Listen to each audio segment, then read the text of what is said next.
Morning, quick jump on before I go to work. I've had a couple of days off, not been too well, but I'm feeling much better today, so I'm going into the office. But I just thought I'd quickly come down and see how my seedlings are getting on that I brought down here at the weekend.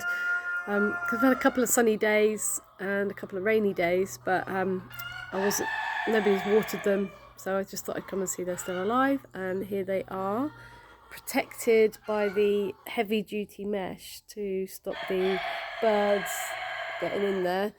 I haven't had any damage in there, and even though the rats could get in the side, because rats eat everything here. I know it might seem crazy, but they were literally getting in and eating my seedlings before, so they haven't got in here. So maybe we're getting on top of them with shooting them, and then the environmentally friendly rat poison we've put down, apparently it doesn't have any secondary poisoning. I don't know. Still doesn't feel quite right to me, but the damage that the rats were causing was unbearable, and it's almost made it sort of, you can't work down here, you can't grow down here when the rats are literally destroying everything, as you would have seen on my previous posts. But here's the purple cauliflower, purple Sicily, I think they are.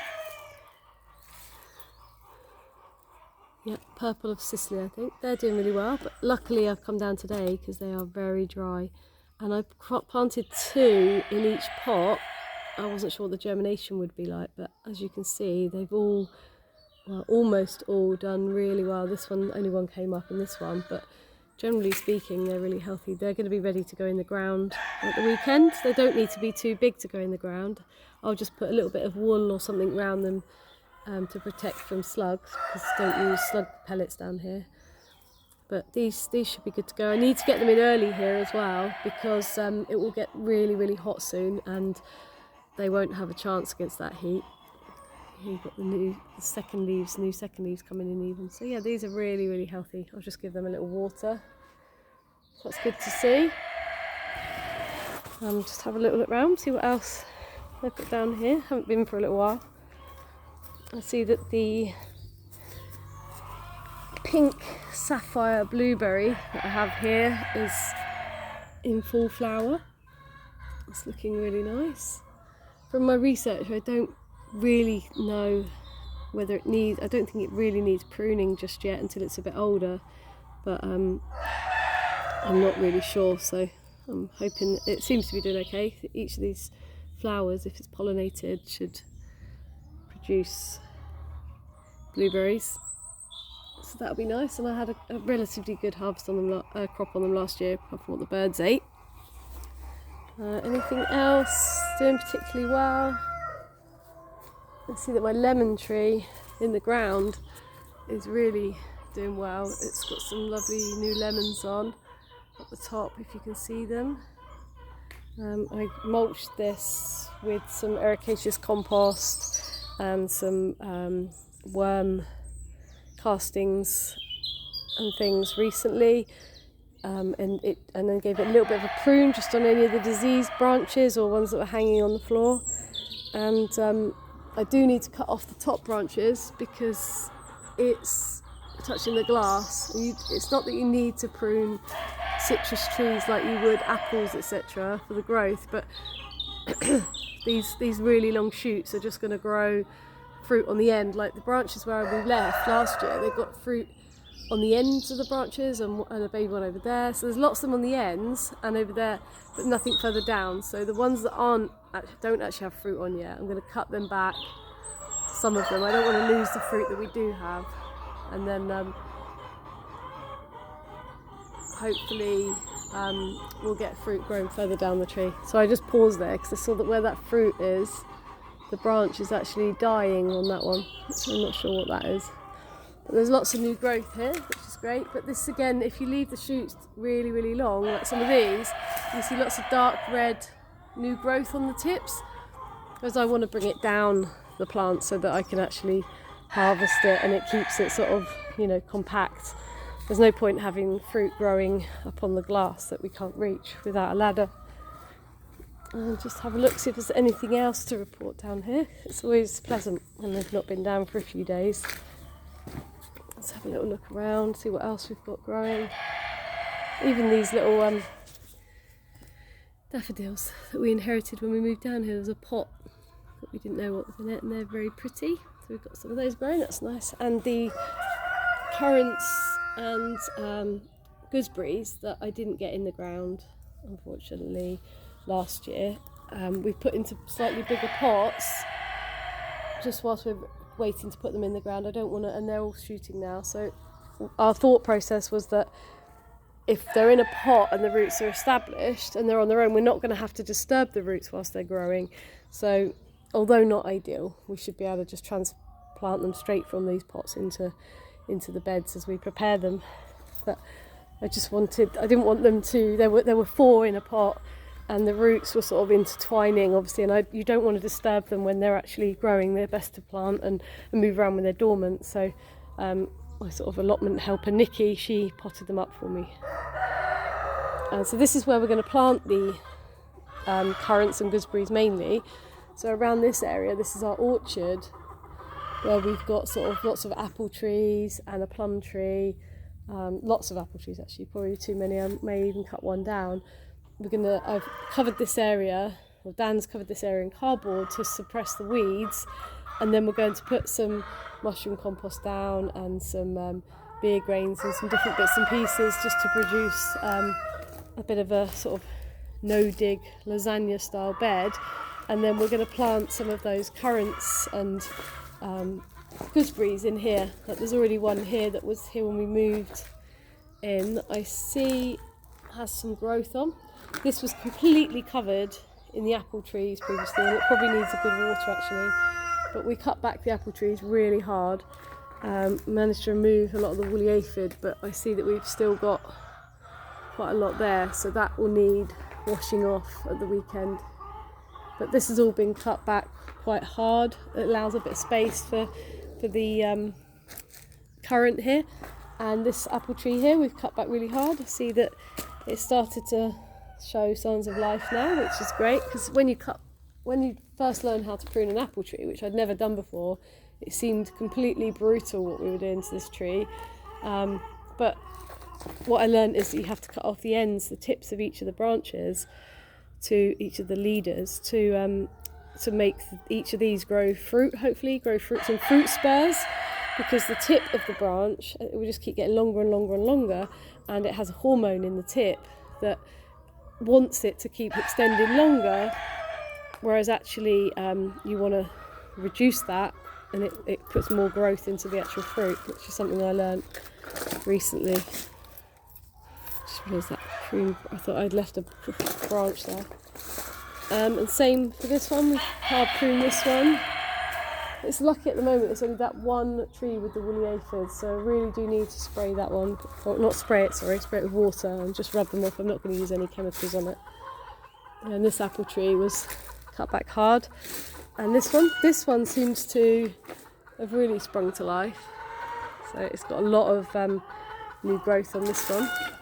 And our plum behind was absolutely full of flowers, so we'll see what happens with the plum. We didn't get many plum fruit last year, but you can see here where all the flowers are going over. Hopefully we get more this year, because I'm not sure if the birds ate it or it didn't get pollinated, but there were a lot of insects in here, and I can see, you might not be able to see that, but I can see that the flowers must have been pollinated in some places, because there's a little fruit if that's how it works, there's a little fruit just started to form under that flower. So hopefully we'll get some. We'll just keep a closer eye on it this year and see whether they form fruit. But yeah, it's a lovely day down here today. It's going to get really warm, which is why I just need to quickly water those seedlings before I head off to work. Let's see, actually, one last thing I'll just quickly share with you that's quite exciting. We left our tamarillo tree. We had a few fruit off it last year, and they were quite sharp, but they were quite nice with just a tiny little sprinkling of icing sugar on, something one of my Portuguese friends suggested to me. And we had loads and loads of fruit on the tree that didn't ripen, and it sort of got a bit late in the year and we were unsure what the best thing was to do. So we left the fruit on. We do need to support the tree because the fruiting branches are getting really heavy, but we left the fruit on and they're ripening. So we left these on all winter. It obviously doesn't get very cold down here, and they are starting to ripen. I'm sure I felt one. I felt one that was getting, this one quite soft. It's almost going to be ready to eat. So there's some tiny one here. But yeah, I think that's quite exciting to see. Won't be long and we'll be able to eat some fresh tamarillo. They kind of taste a bit like a cross between a kiwi and a passion fruit, I think is the best way to describe them. They're quite bitter, but they're nice. This vine here, the chayotes, obviously turn monstrous. The fruit have only just finished sort of dropping off. We had a huge harvest of them, and that's just a few. And it's just, look, we've just got mounds of them, we don't know what to do with them.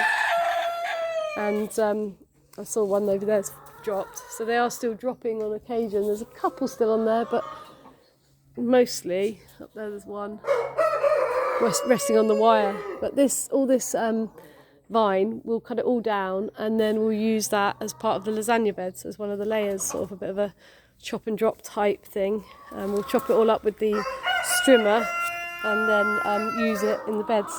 But I mean, this is, I'm not sure if it's meant to be perennial, but it obviously grew a huge trunk down here at the bottom. So, excuse me ladies, I'm just having a little look at the chayote, if that's okay. And it's shooting, so I'm not even sure we're going to need to plant a new fruit. I think we'll just be able to carry on with this one, which is a bonus. Everybody loves perennials, less work.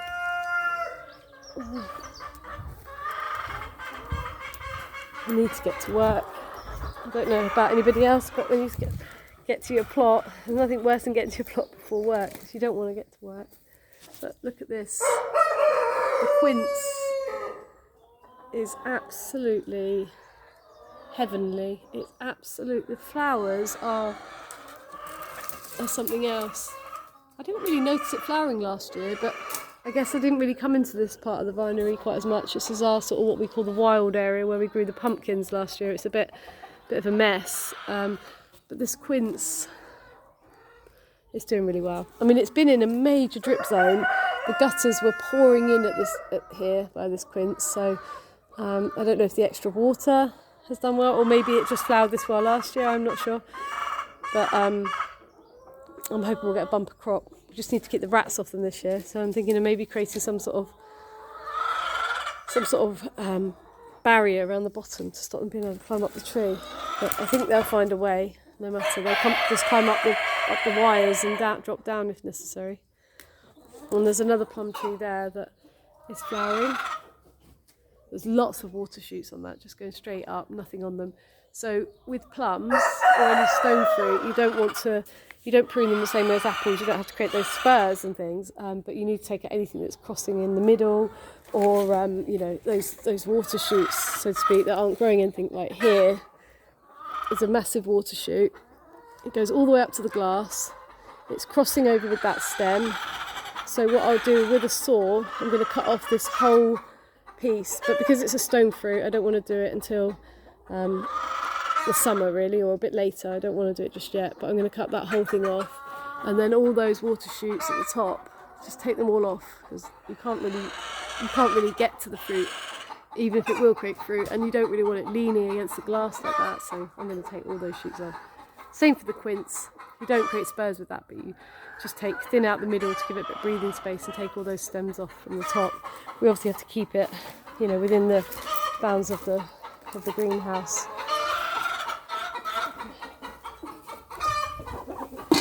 Morning, girls and boys. Got some corn. Just going to give the chickens some corn because they're clucking around me and I don't want to leave them out. I'll carry on in a minute, sorry. That's what it's for. Hi girls, in you go, in you go. In you go. Come on, in you go. In you go. Ready?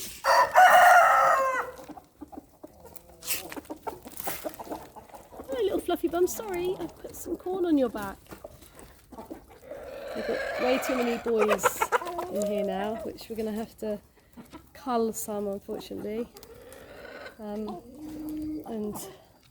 we'll probably eat them. There's not a lot of meat on them, but you know, we get some meat on them, and I'll be able to make some stock out of the bones. But as you can see, they're squabbling. So there's 1, 2, 3, 4, 5, 6 boys in here, and 2 boys in next door.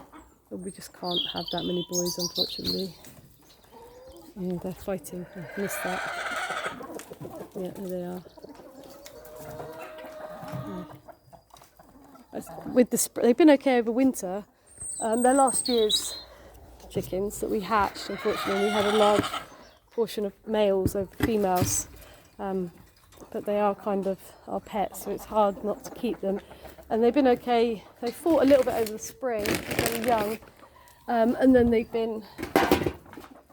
were okay over winter. But obviously, the spring comes again, and they're ready to start, breeding more. I mean, they do anyway, even in the winter, but they start to do that more in the spring, and they obviously start to fight for the territory. And although we've got a lot of girls in there, the ratio isn't enough for them, so we will have to do something with those, sadly.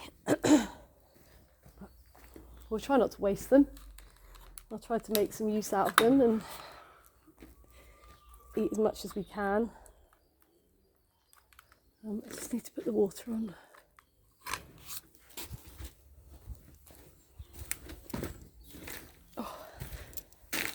Everything seems to be doing well down here. It's lovely to see the start of spring with the blossoms. I can see in the distance, I won't be able to see on the camera, but I can see in the distance the apricot trees full of flowers. And I know last year we brought it from our old plot. We had to wait for friends to dig it up for us because it was huge. And unfortunately, the worst time to move it, it was actually full of fruit, and like literally full of fruit. From the year before we had about 25 fruit, and then last year there was about 200 fruit on it. And worst time to move it, as I say. But we had to move it based on when friends were available with their digger. So obviously all the fruit dropped off, and which we didn't expect to salvage any, but we hoped that the plant would, survive the move, and it has done. It's flowering again, and hopefully we'll get a good harvest of apricots. Again, the birds will be a problem. We get so many blackbirds in here that we might have to think about netting it, but it's a huge tree, so I need to find the best solution for that. In the mulberries, we get loads of mulberries on the mulberry tree, and the birds really do dig into those, but we get so many it doesn't really hurt to share them. But I think the thing about the apricots is that they just peck, holes in each fruit, and it doesn't make it, it doesn't make it easy. We can't eat any because they've nibbled through them. I think the first year I had the tree, when I had 25 fruit on, they nibbled through every single one, and what I ended up doing was cutting it all out and then creating like a compote with it. I just thought I'd just check. I need to water the carrots. I sowed some carrots. I sowed some carrots down here at the weekend, I forgot, and then covered them with cardboard to try and stop them drying out too much. But you never want carrot seedlings to dry out. They won't germinate. They need to stay sort of consistently moist, really. So I'll just give them a quick water. These are just some small. Oh, actually, I think these are just normal carrots I sowed here. Some long ones. Yeah, they're long and purple carrots. So I said about 3 or 4 rows here. It's really tempting with carrots to sow more seeds than you should, and then think, oh, it's okay, I'll thin them out. But actually, it's a bit wasteful. You might as well spread the space and sow less of them. because they'll never grow big enough to actually, you know, make baby carrots. So yeah, that's my little carrot patch. Got a good soak. You never want to just water the surface because you don't want any roots that might be forming to sort of come up to the surface to take that water. Obviously it's very dry. I mean, I will mulch this with some straw, but it was a very last minute throw the seeds in and leave on Sunday evening or Sunday afternoon, whenever it was. So temporary fix. I'm just going to pop this cardboard back over it to stop any birds from digging and to sort of try and maintain a little bit of moisture in the bed. Hopefully that will work. It's not ideal, not what I would choose to do, but needs must. I'm just thinking I need to go and water the other carrots. They're in pots. I thought we had these pots that have no, they're bins that somebody previous to us, the previous tenant here, had cut the bottoms out of, and they were growing. I think they were growing some strawberries in there, and we thought, oh, sorry. I don't know if you saw the fear on my face then. I've just come across a massive rat in the trap.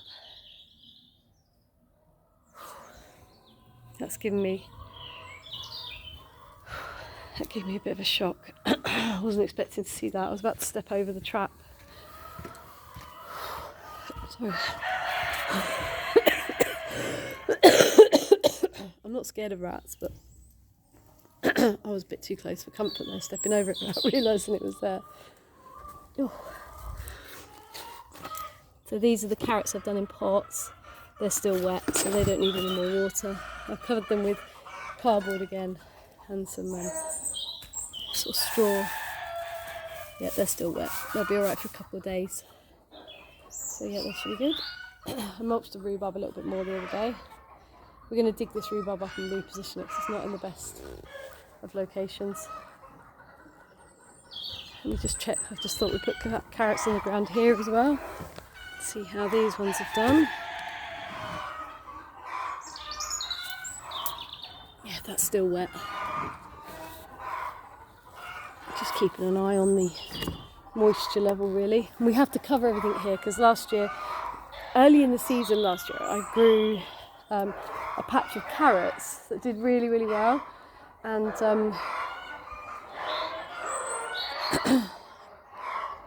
yeah, we had carrots for ages and we kept eating them. Nothing was really bothering them.